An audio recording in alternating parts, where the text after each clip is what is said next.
High বন্ধুরা, আমি শান্তনু। আপনারা দেখছেন আমার ইউটিউব চ্যানেল বার্ডস লাভার শান্তনু।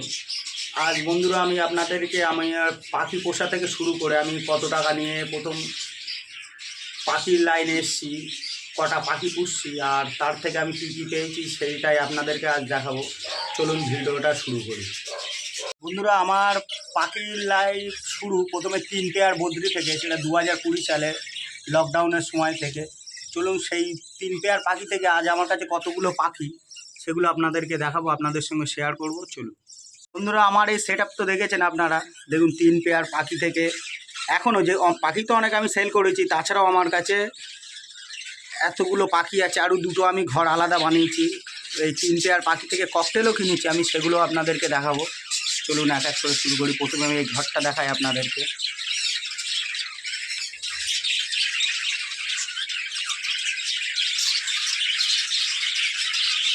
বন্ধুরা, যখন আমার 3 পেয়ার পাখি ছিল তখন অনলি ফর এই যে দেখছেন এই লাইনটায় প্রথমে হাঁড়ি দেওয়া ছিল।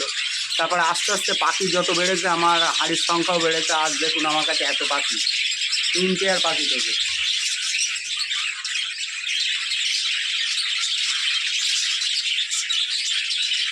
আমার 3 পেয়ার পাখি আমার কাছ থেকে নিচ্ছিল 900 টাকা, তার মানে আমার জার্নি শুধু 900 টাকা দিয়ে। আজ কিছু না হলে আমার কাছে 50 থেকে 60,000 টাকার মতো পাখি আছে। আর যেগুলো সেল করেছি ওগুলো আর আপনাদেরকে বললাম না, কত কী সেল করেছি আমার নিজেরও মনে নেই। চলুন 3 পেয়ার বদ্রি থেকে আর কী কী করেছি আমি সেগুলো দেখাই। বন্ধুরা, এটা আমার ককটেলের কলোনি। এই অ্যালবিনোগুলো আমি রিসেন্ট নিয়েছি, 7-8 মাস হলো। আমার বদ্রি বিক্রি করে প্রথমে এখানে আমার ছিল 5 পেয়ার নর্মাল ককটেল। আমি সেই 5 পেয়ার নর্মাল ককটেল থেকে প্রায় 1 বছরে 40 থেকে 50টা বাচ্চা পেয়েছি। 1-1.5 বছর হবে। তখন ককটেলের দামও ভালো ছিল। নর্মাল ককটেল, ব্ল্যাক লুটিনো আমি সব 1000 টাকা করে বিক্রি করেছি। সবার গোড়ায় কিন্তু সেই বদ্রি, সেই 3 পেয়ার বদ্রি, ওদের থেকেই পাখি বাচ্চা রেখে রেখে বড় করে করে বিক্রি করে করে আমি আস্তে আস্তে এগুলো সব করেছি। এই যে অ্যাডভেস্টারগুলো দেখছেন এগুলো কিন্তু আমার পাখি বিক্রি করে পাখির টাকায় লাগানো। চলুন আরও দুটো ঘর আছে সেগুলো আপনাদেরকে দেখাবো। এখানে টোটাল 8 পেয়ার আছে প্যাসলেস, এই 4 পেয়ার, সরি দেখুন বাচ্চাও আছে। ওই হাঁড়িতে ডিম আছে, আমি আর দূর থেকে দেখালাম। 5টা ডিম আছে, 5টাই ব্লাড এসছে। আমি আজ সকালে চেক করেছি। মেলটা বসে আছে। একটা ঘর, এই ভিডিও দেখেছেন, এটা নতুন আমি সেটা বানিয়েছি। এখানে ওই ঘরটা যেসব পাখিগুলো রেস্ট দিয়ে দেবো ওই তাদের বাচ্চা এই ঘরে রাখা। এদের 4-5 মাস বয়স। এবার এই ঘরে এরা ব্রিড করবে, এইসব হাঁড়ি লাগাবো কিছুদিন পরে। আরও একটা ঘর আছে, সেটাও দেখাবো আপনাদেরকে। এই একটা সেট আপ, এটাও দেখেছেন আপনারা, এরও ভিডিও আমি দিয়েছি ইউটিউবে। এটা কিন্তু আমার রিসেন্ট করা, 3 থেকে 4 মাস। ওই 3 পেয়ার বদ্রি থেকেই কিন্তু ওই 3 পেয়ার বদ্রির বাচ্চাই, জানি না সে 3 পেয়ার আদৌ আমার ঘরে এখন আছে কিনা। ওই ঘরেরই বাচ্চা এই ঘরে দেওয়া। আর দেখুন এই ঘরেও সুন্দর রেজাল্ট করেছে ওরা, রেজাল্টটাও দেখাচ্ছি আপনাদেরকে।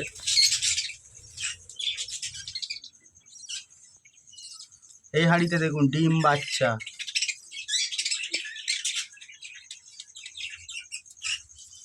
এই হাঁড়িতেও দেখুন ডিম আবার বাচ্চা।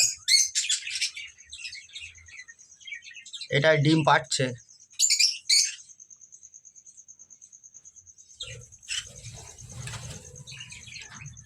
বন্ধুরা, এটাই দেখছেন বাচ্চা আছে 3টে। এটাও বাচ্চা, এটাও বাচ্চা।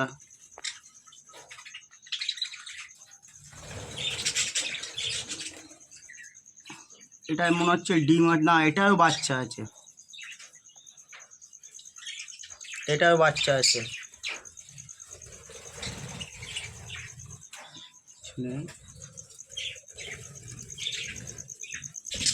বন্ধুরা, এটাও বাচ্চা আছে। বন্ধুরা, 3 পেয়ার পাখির থেকে যে 3 থেকে 4টে সেট আপ বানিয়েছি সেটা আপনারা দেখলেন। আর আপনাদেরকে আমি একটাই কথা বলবো, ধৈর্য কোনোদিনও হারাবেন না। আর চেষ্টা চালিয়ে যান, আপনাদেরও ঠিক একদিন হবেই হবে। আমিও কিন্তু এক চান্সেই, আমার কিন্তু এত কিছু হয়নি। আমিও কিন্তু অনেক প্রবলেমের সম্মুখীন হয়েছে। তারপরে কিন্তু আমি সব জানতে পেরেছি, বুঝতে পেরেছি। সেগুলো প্রথম আমি বুঝতে পারিনি, আমি নিজেও অনেক ভুল করেছি। আমার যে এখন যে অ্যালবিনো দেখছেন, এক চান্সে কিন্তু আমার অ্যালবিনো হয়নি। এর আগে আমি অ্যালবিনো নিয়েছিলাম 1 বছর মতো আগে। আমার অনেক টাকার পাখি মারা গেছিলো, তবুও কিন্তু আমি হাল ছাড়িনি। আমার মনের মধ্যে জেদ ছিল যে এর আমি শেষ দেখেই ছাড়বো।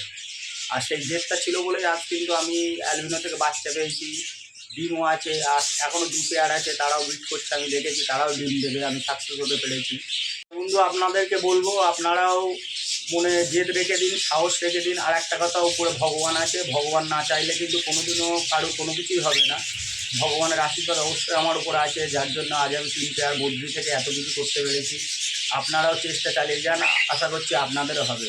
বন্ধুরা ভিডিওটা এই পর্যন্ত। ভিডিওটা দেখে যদি ভালো লেগে থাকে তো অবশ্যই আমার চ্যানেলটিকে সাবস্ক্রাইব করবেন আর একটা লাইক দেবেন। আর একটা কথা বন্ধুরা, পাখি যদি না মরে যায়, না কিছু হয়, তাহলে কিন্তু কোনো পাখি পুষেই কিন্তু লস নেই। যদি আপনি পাখির ব্রিড করে পাখি থেকে ডিম বাচ্চা নিতে পারেন, আমার যেমন ককটেল আর বদ্রি আছে, আমি এর দুটোর উপরে আমি ট্রাই করে দেখেছি, আমি ভিডিও বানিয়েছি, কোনো পাখিতেই কিন্তু লস নেই। যদি পাখি থেকে আপনি একবার বাচ্চা পেয়ে যান, পাখি পুষলে কিন্তু কোনো লসই নেই। যারা নতুন তাদেরকে বলছি, পাখি পুষতে গেলে প্রথমে কিন্তু অনেক অঘটনই ঘটবে, কিন্তু তা নিয়ে মন খারাপ করলে হবে না, আপনাকে এগিয়ে যেতে হবে। যারা পাখি সম্বন্ধে ভালো জানে তাদের থেকে সাজেশান নিতে পারে।